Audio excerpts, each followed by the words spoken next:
कल हमने income tax start किया था। इनकम टैक्स में मैंने 6 टॉपिक बताए थे जिससे आपके न्यूमेरिकल बनते हैं। बाकी जो चैप्टर है उनसे थ्योरी आती है।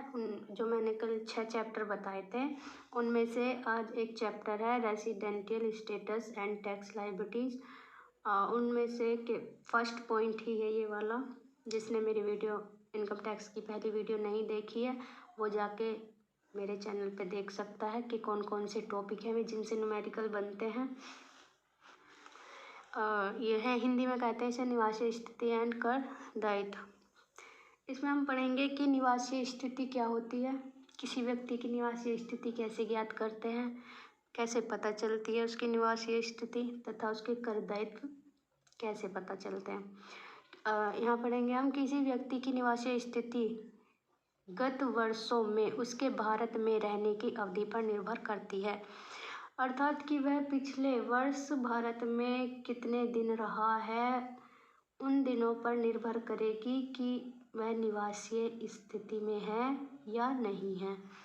तथा आयकर का संबंध भी निवासीय स्थिति से होता है। यदि हम किसी व्यक्ति की आय पर कर लगाते हैं तो उसकी निवासीय स्थिति को देखकर ही उसकी आय पर कर लगाया जाता है। अब जो करदाता होते हैं उनको 3 भागों में बांटा गया है।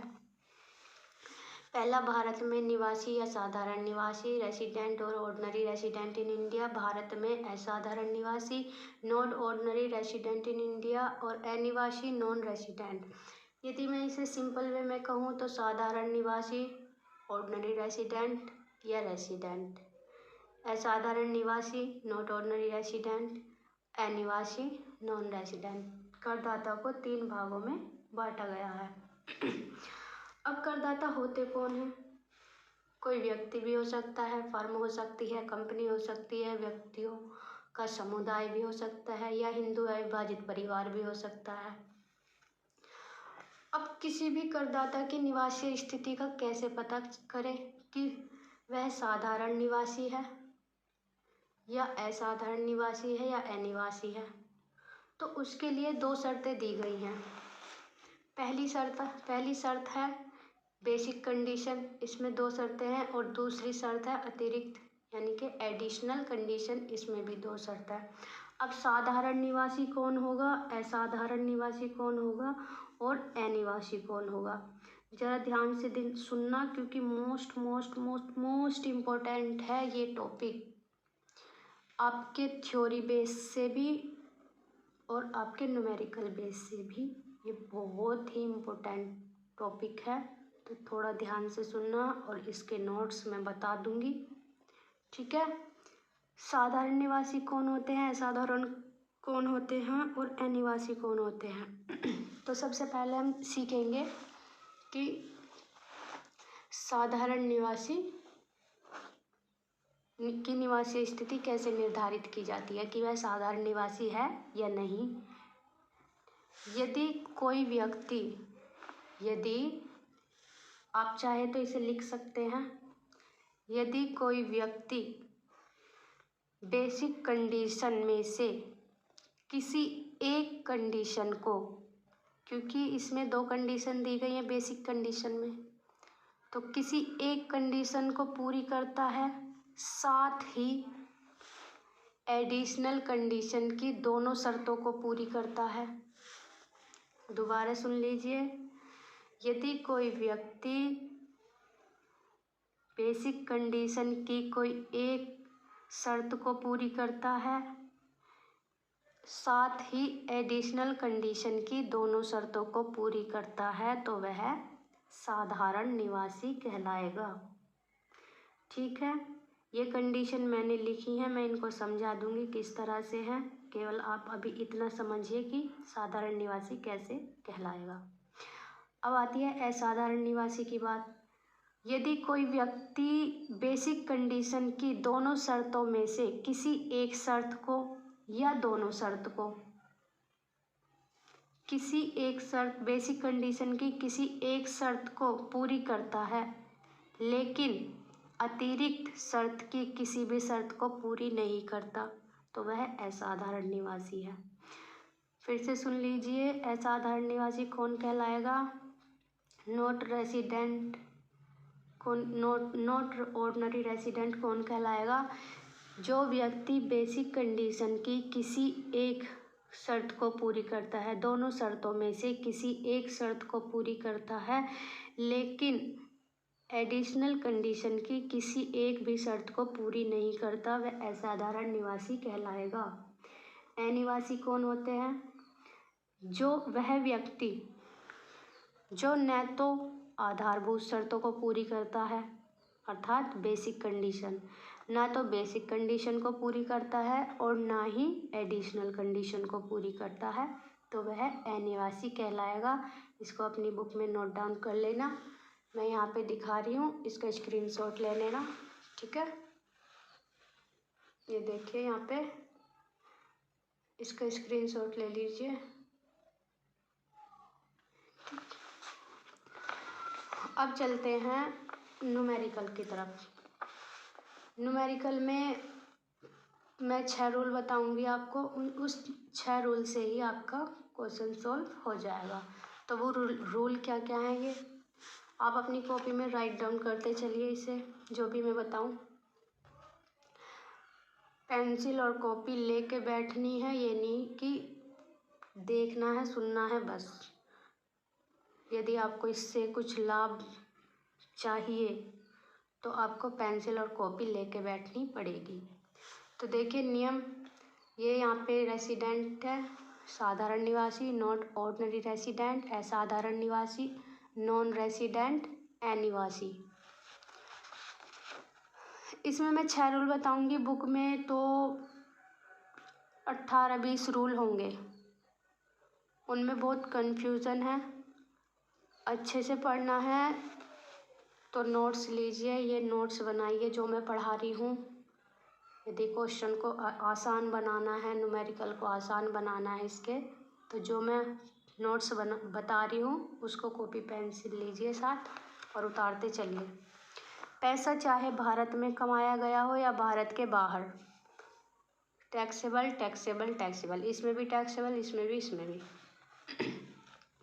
यदि पैसा भारत में कमाया गया है, चाहे वह भारत में के बाहर प्राप्त हो या भारत में, मान लो आपने जो कमाई की है वो भारत में की है, लेकिन आपको उसकी जो प्राप्त हो रहा है इनकम वो अमेरिका में प्राप्त हुआ, तो तीनों के लिए टैक्सेबल होगा।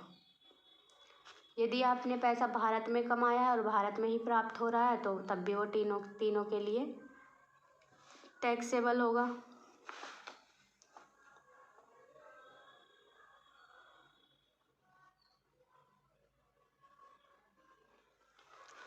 तीसरा पॉइंट है, यदि पैसा भारत के बाहर कोई भी वर्क करके कमाया गया हो लेकिन उसका कंट्रोल या नियंत्रण भारत करता है, तो टैक्सेबल, टैक्सेबल और नॉट टैक्सेबल। क्या मतलब है इसका कि मान लो आपने पैसा भारत में के बाहर, मान लो आप भारत के बाहर रहे हो लेकिन हो भारत के बाहर कोई भी वर्क करके, मान लो अमेरिका में हो आप और आपने वहाँ कोई भी वर्क किया और उसका पैसा कमाया उससे आपने, लेकिन जो आपने वर्क किया और उस वर्क का कंट्रोल भारत कर रहा है, तो रेसिडेंट के लिए टैक्सेबल, नॉट ऑर्डिनरी रेसिडेंट के लिए टैक्सेबल, लेकिन नॉन रेसिडेंट के लिए नॉट टैक्सेबल। यदि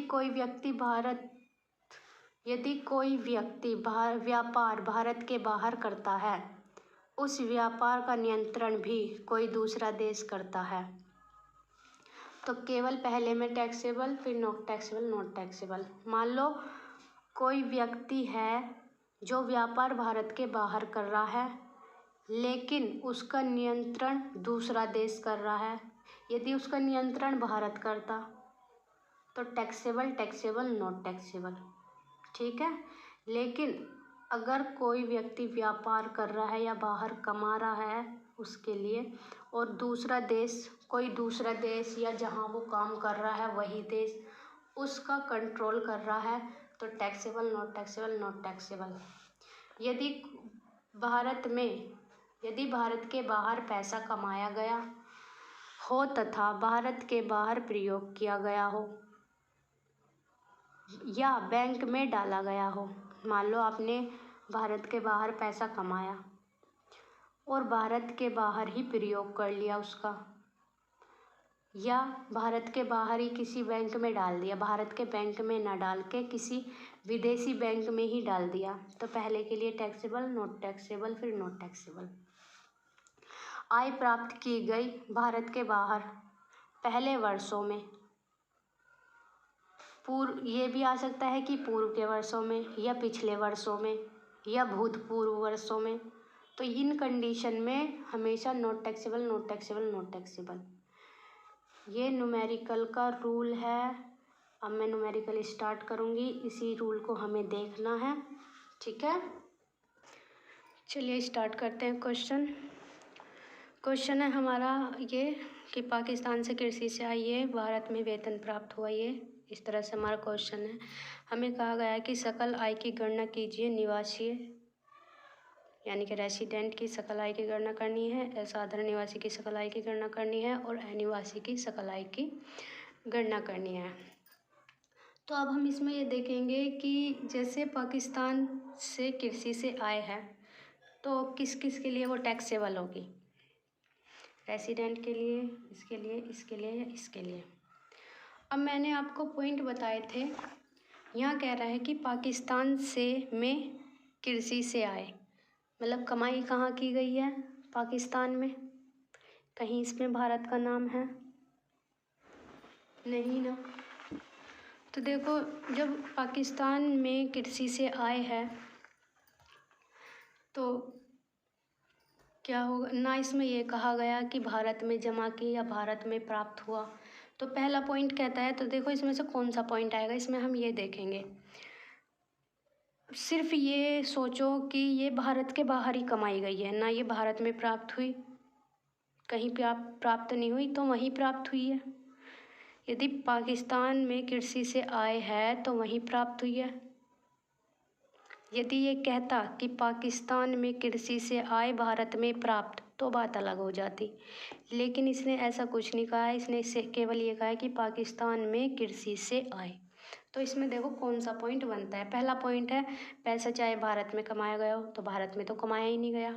दूसरा पॉइंट है पैसा, यदि पैसा भारत में कमाया गया हो, ये भी पॉइंट नहीं बनता। यदि पैसा भारत के बाहर कोई भी वर्क करके कमाया गया हो, देखो भारत के बाहर तो कमाया गया है वर्क करके, आगे पढ़ते हैं, लेकिन उसका कंट्रोल भारत करता है। यहाँ कंट्रोल का नाम तो है ही नहीं कि कंट्रोल भारत करता है।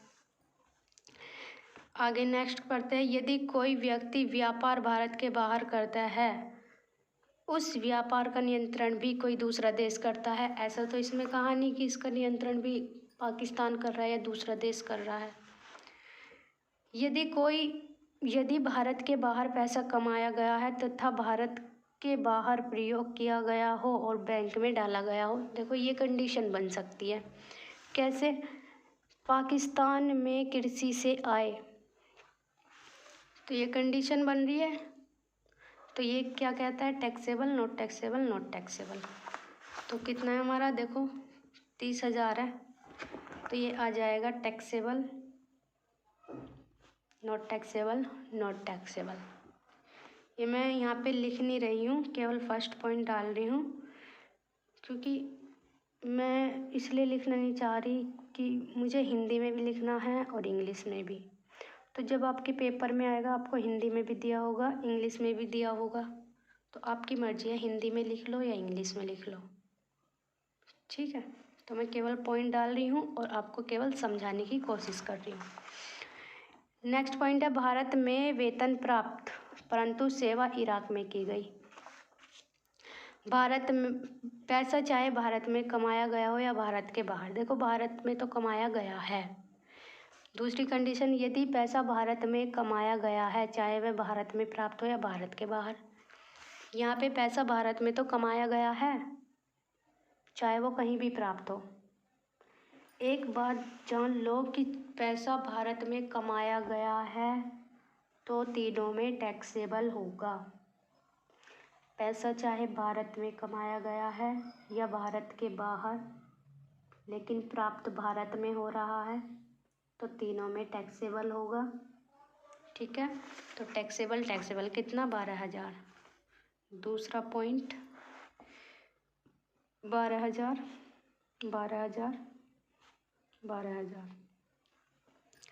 भारत में व्यापार से आय यानी कि पैसा कहाँ कमाया गया है, भारत में, तो तीनों में टैक्सेबल है।